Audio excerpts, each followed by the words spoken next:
Hi friends पुणी थर स्वागत करुच्छे एक नया वीडियो को। तो फ्रेंड्स बीसीसीआई रो एक बड़ निष्पत्ति जोटा कि क्रिकेट प्रेमी जो मैंने अच्छा गोटे बहुत बड़ माने खबर जोटा कि एबे एशिया कप रे भाग नब ना टीम इंडिया।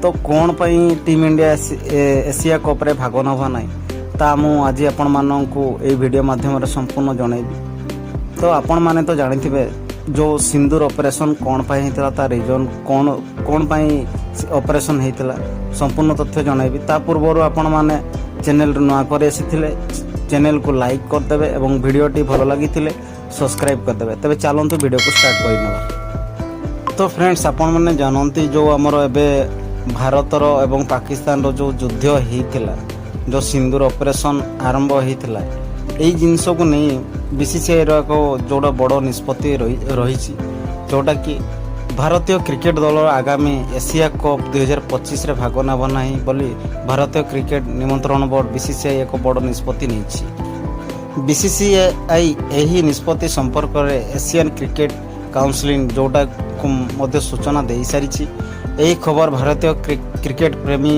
मध्य एक बड़ चर्चार विषय साजिश।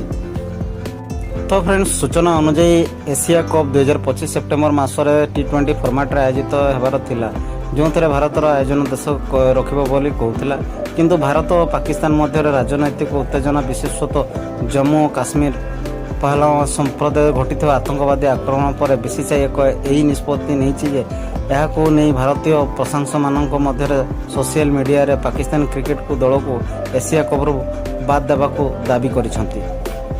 एक्सरे पोस्ट करिथिबा किछि मत अनुजाई यही निष्पत्ति नेबा पछरे भारत सरकार मतदान मध्य गुरुत्वपूर्ण भूमिका ग्रहण करिछि। बीसीसीआई सर्वदा भारत सरकार निर्देश को अनुसरण करी पाकिस्तान सहित क्रिकेट संपर्क नहीं निष्पत्ति नहीं थाए। पूर्वतन भारतीय अधिनायक सौरभ गांगुली मध्य यही निष्पत्ति समर्थन करिथिबा जणा पड़िछि। अन्य पक्षरे यही निष्पत्ति एशिया कप एसीसी रो भविष्यत को नहीं अनिश्चितता सृष्टि होती। किछि रिपोर्ट अनुजाई जदि भारत एशिया कप रू ओहरी जाए तेबे यही टूर्नामेंट आयोजित हेब नाही ताहा संदेहजनक घर ही रहिबो। प्रत्यक्ष भारतीय क्रिकेट सुनील गाभास्कर मध्य आशंका प्रकाश करिसेंती जे एसीसी विलुप्त होई पारे किंबा पाकिस्तान को बाद देई एक नुआ टूर्नामेंट आयोजन होई पारे जो भारत श्रीलंका बांग्लादेश एवं अन्य देश यही क्रिकेट रे